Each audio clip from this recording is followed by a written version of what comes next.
Celeb Savant is a career retrospective type interview focusing on singers, actors, and industry experts.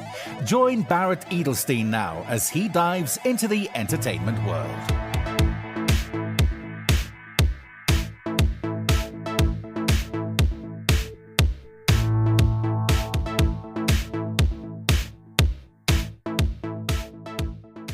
On this episode of Celeb Savant, we joined for the second time with Billy Raffoul, who is a Canadian singer and songwriter. In 2025, Billy set out to reveal two sides of the same soul, releasing a pair of full-length albums that mirror both intimacy and magnitude. The first, Billy Raffoul, arrived in July of 2025 as a hushed acoustic meditation on connection born from a transformative journey through South Africa and shaped by songs that affirm, challenge, and gently push beyond boundaries. Just weeks later, in August of 2025, he returned with When I Cross the River, a gritty, rock-leaning counterpart songs forged in the studio and built to be played at full volume. Together, the records form a single portrait, capturing who Billy is in this moment, grounded, expansive, and unafraid. Through melodies that linger and stories that feel instantly familiar, Billy writes towards something universal, those shared emotions that connect us, no matter where we stand. That rare sense of recognition has carried his music around the world, earning hundreds of millions of streams and sold-out shows for the award-winning Ontario singer, songwriter, and producer. Surrounded by an inspired circle of collaborators, Mike Elizondo, Linda Perry, Daniel Tashian, and longtime bandmate Justin Zugato. Coming up next on Celeb Savant, catching up since we last spoke and discussing his upcoming tour of South Africa in March and April of 2026 is Billy Raffoul. Where are you in the world and how are you doing? I'm doing well, Barrett. Thanks for having me. I'm in Toronto currently. How's the weather? It was minus 11 degrees yesterday. I think it's a little warmer today, but not as cold as it has been. It's been pretty cold. Yeah. Are you used to that weather? Yeah, definitely. Yeah. Okay, so Billy, it's been about a year since we last spoke. You released a new album. I think it was June, July last year. What's been happening? Yep. Tell us. Yeah, we spoke. I had two albums come out last summer, one in July, one in August. I followed that with a pretty extensive tour of North America, about 35 shows between the US and Canada in the fall. Put out a couple singles since then, some collaborations with some different artists that I was super excited to work with. We did some like duets and alternate versions of singles from my record last summer. Yeah, then I just, in the last few months, announced the rest of the world tour, I guess, as part of this this new album campaign. So the North American dates I did in the fall are now, I'm bringing that tour to South Africa. The end of this month, starts the end of this month, and then into April I'll get over to Europe and continue the album cycle. So you said you released an album in July and August. Were there two very different albums? Yes, for sure. The album in July, self-titled record, was anyone who's listened to my music, it's what you'd come to expect, I guess. Me and the acoustic guitar, very stark and I guess an intimate recording, just a microphone right in front of me and very live sounding. And then a month later, When I Cross the River was released. And that is a rock and roll record with my band and a much bigger sound, much more raw sound. What was the inspiration to think, okay, I want to do this in July and August? Truthfully, it started at the end of 2024, the previous November, December, when I was on tour in Germany and we were playing more of a rock and roll set and the response was just great from the audience. And I said, I've been trying to make a record that sounds like we do live for a long time. And we had this acoustic record already done and it was starting to be released one single at a time. And we had about a month off in January 2025 and we just went into the studio and started on another one. Fortunately, I have a good creative relationship with my record label. And I said, hey guys, I want to put out two albums this summer. And they were like, perfect, let's do it. And it's two completely different sides of the sound, but really together they encompass everything that I love about music and everything I want to do. So you referenced that you said you've been trying to release an album with that rock and roll sound for a long time. What are the reasons that it didn't happen previous to that point?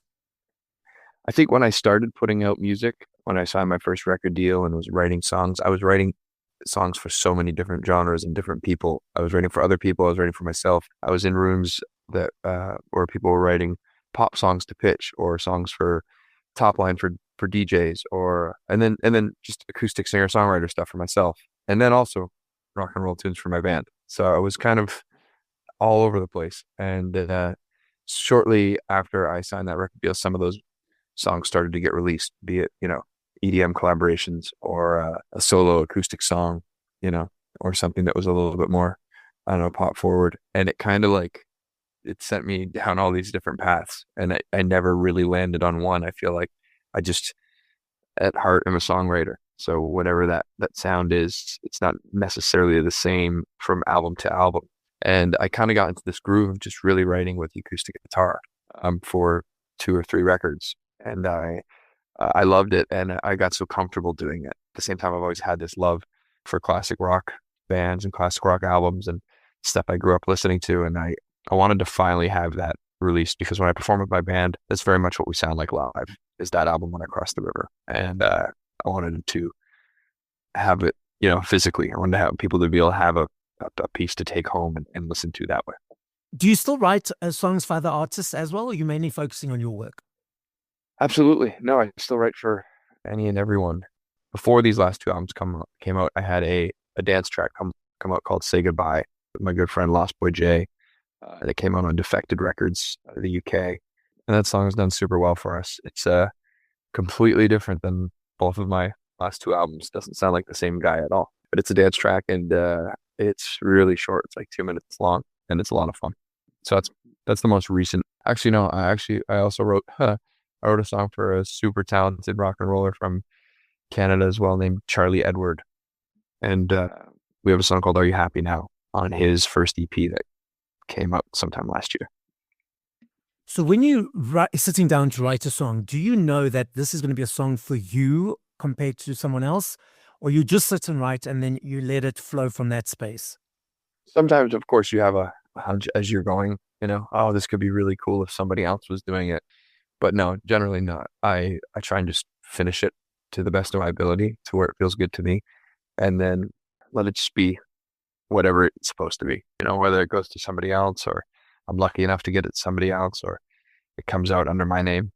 In 2017, I had a song come out with Kygo that I had originally written for myself, and I thought for sure would be a song on my first EP, 1975, until he got a hold of it, and then that kind of changed everything, and I'm super glad that he did.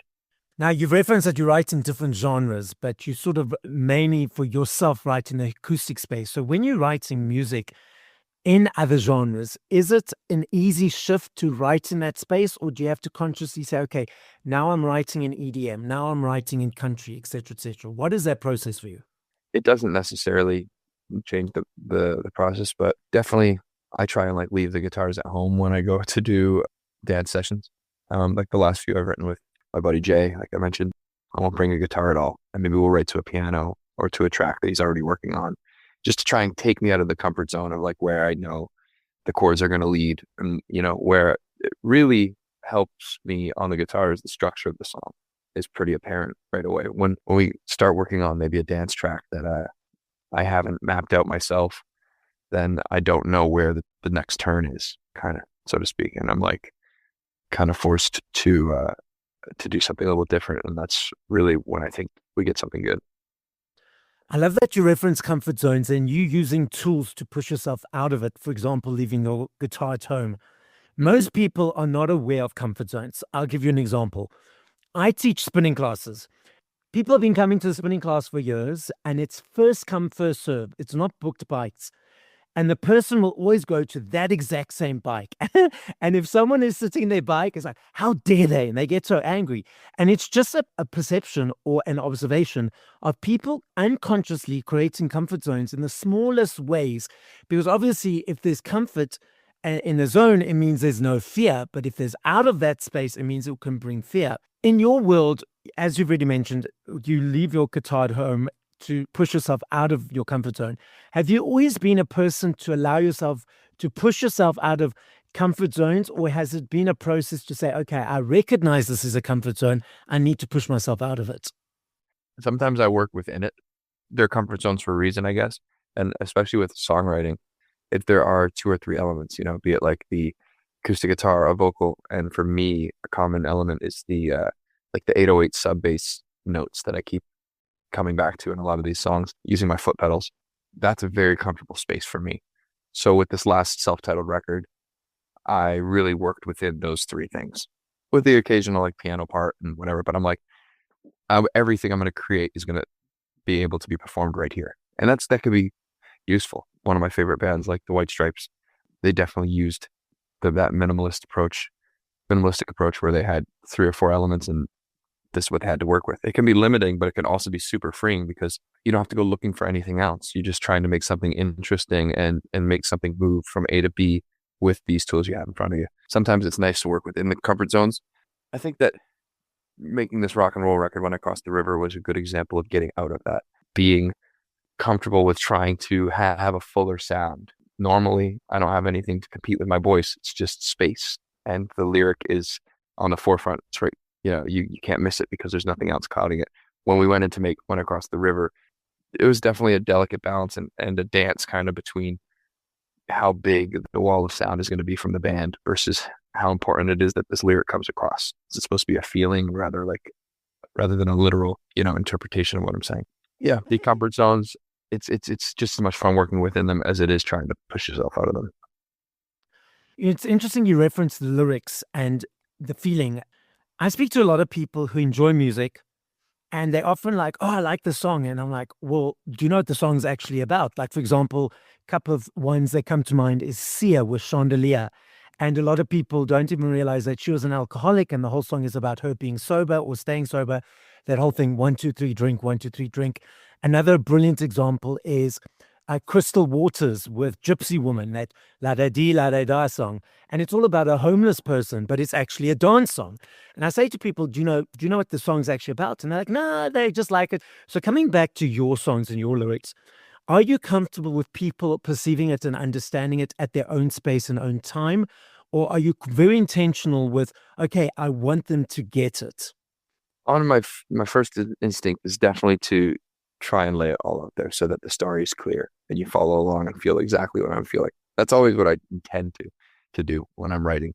No matter what you do, people are going to perceive songs and even just parts of songs their own way, and they're going to apply it to their own lives. And that's the most important thing about music, in my opinion. So even if it's my intention for them to get it exactly the way it's written, I'm kind of hoping at the same time that they take it their own way. And that happens all the time when I speak to people about, who tell me this is what the song means to them.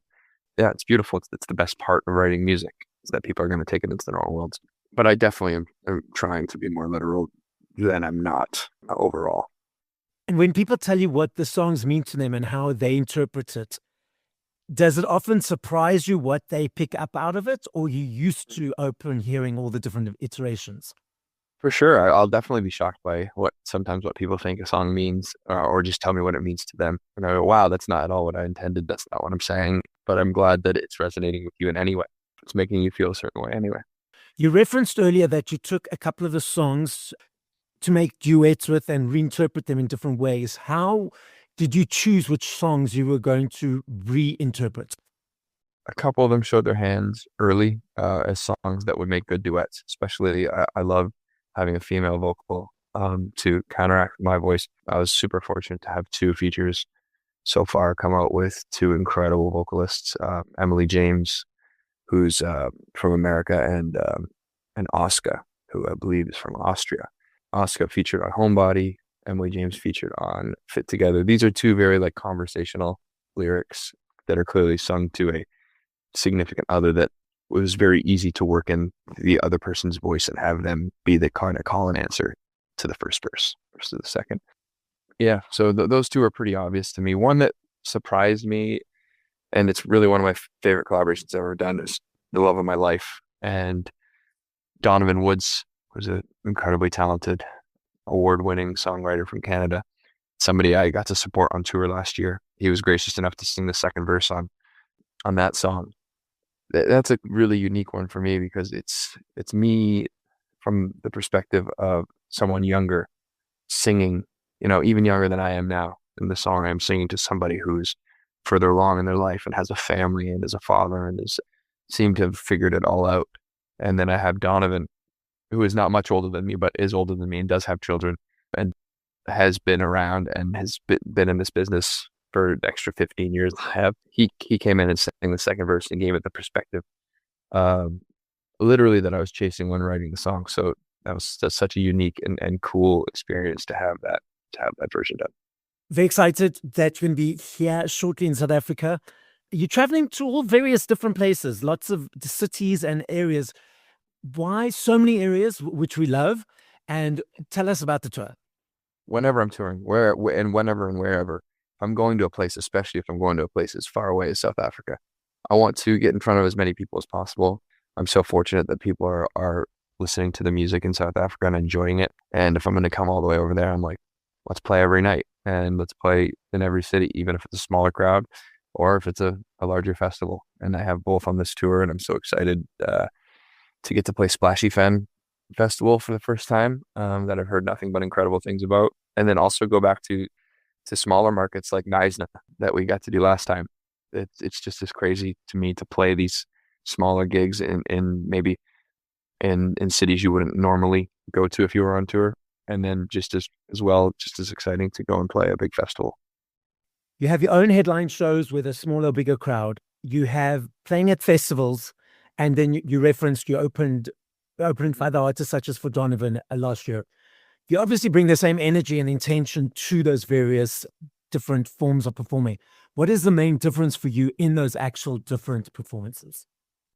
I don't think there's as much of a difference between a festival set and a headline set, other than maybe you're not allotted as long of a set. So you're trying to keep the energy you got maybe the entire time, and you don't have as much room to kind of dip and then bring it back up and dip and bring it back up. It's kind of more of a sprint if you're only given 45 minutes or an hour. So I think that would be the biggest difference between a headline and a festival. Is your song selection, I guess. But between opening and headlining, there's a much larger difference. I find that I am auditioning often, especially if it's a crowd that I'm like, it's a show that's already sold out before I get on it, or a show where it's like 95 to 100% the headliner's fans, which is the best case for an opener, because you get to go out there and you're trying to make new fans. I definitely approach it differently.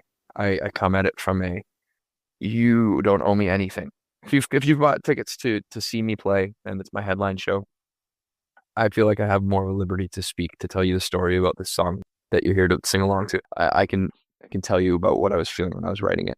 There's more back and forth. It's my show, which is an honor to have. When I'm opening, you don't owe me any of that if you're an audience member, and I'm trying to win you over to get you to those other shows. So it's more of, like I said, an audition. I'm up there giving it my absolute best, and also trying to hook some new fans. I've never heard that being described as an audition before, but it does make sense. It's completely true. You've got the tours, you reference South Africa, Europe. I know it's all very secretive in your guys' world. You just released 2 albums. Besides the tours, is there anything else that's coming up that you are allowed to tell us? Truthfully, I've already started to write the next record. I never stop. I don't know if I have all the songs for it yet. They'll show their hand eventually, but I have a good chunk of it already written, and I'm really happy with how it's going. But in the immediate future, I have a new single coming out. I opened the tour in Pretoria on March 27th, and 10 days before that, 9 or 10 days before that, I have a song called Honey coming out with Bushley G and Tatum Tides, who you saw me with on tour. We had like 1 day off on the last tour, last June, and we had it off in East London, I believe. And we went into the studio with Bushley's producer Paul and Bushley's drummer Zach and Tatum and myself and my buddy Jesse, who was a photographer. He documented everything. And we had 1 day off, and I'm in this place I've never been before, and around all this music, and around Bushley's music and Tatum's music, and we're all just inspired. So we thought, let's try and write a song. Yeah, I brought a guitar riff that I'd had for like literally 15 years into the session and played it for them for the first time. And I'd never been able to put words to it. It just never made sense. There'd been things that I'd tried to make happen, but just never felt right. And I played it for them, and the 3 of us, with Paul and Zach, we wrote this song from top to bottom in like a few hours, and we recorded it. and Paul's a super talented producer, mix engineer. He produced it out, added some drums with Zach, and mixed it, and that's coming out March 18th. Oh, wow. That's exciting. I'm looking forward to hearing that. Yeah. Different voices together. That's amazing. You said you had this guitar riff that you've had a longest time, and that's how you created Honey. But when you're creating a body of work of a new album, do you always start from scratch and say, okay, well, I need to create new songs? Or do you ever look in your song bank and think, okay, I may use this one or use that one?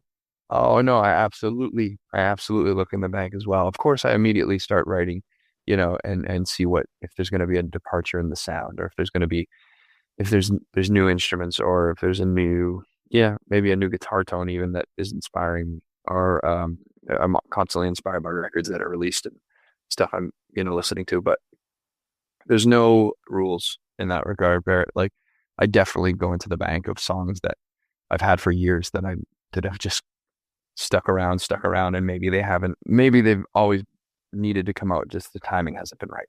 I'm doing that for this record as well, for sure. There are some songs that I can't wait to get to that I've had for a long time that I know will fit this new sound. We played this game last time. We're playing it again. I know your answer will be different this time. Just top of mind. I'm not saying favorites, just top of mind. If once you finish this conversation, you went to push play to 5 other artists, who would those 5 artists be? I know what I've been listening to for the past week. Bon Iver released a live version of their song Heavenly Father, which I think was written for a movie a while back. I can't find it anywhere because it was pulled down off of streaming services, I believe. They just released a live version of it, and it's just incredible. So I've had that on repeat. I know that's low hanging fruit. He's incredible. They're incredible. The Lorde record from last year, Virgin, has been like one of my top listened to. I think it's like the best thing she's ever done. I absolutely love that album. A friend of mine, Mark Sibilia, he has a very, very popular song called More to This. It's incredible that you should listen to. And just a really great subject matter, a great song. He has a new song called No One Knows My Name that is equally as beautiful. I really like the new Somber song, Homewrecker. I think he's great. Like everyone else, I've been listening to that McGee record. I think that is like revolutionary. It's amazing. The guitar tones, the production, the structures. So, Billy, as you know, the podcast is listened to throughout the world. As a final message, what would you like to say? Just thank you. Again, thank you so much for having me on, Barrett. Thank you for appreciating the live music and the recorded music. Thank you, South Africa. I can't wait to come back and continue to come back. Thank you for listening to this episode of Celeb Savant. Please follow Barrett on TikTok, Instagram, YouTube, and Facebook at Celeb Savant. That's CelebSavant.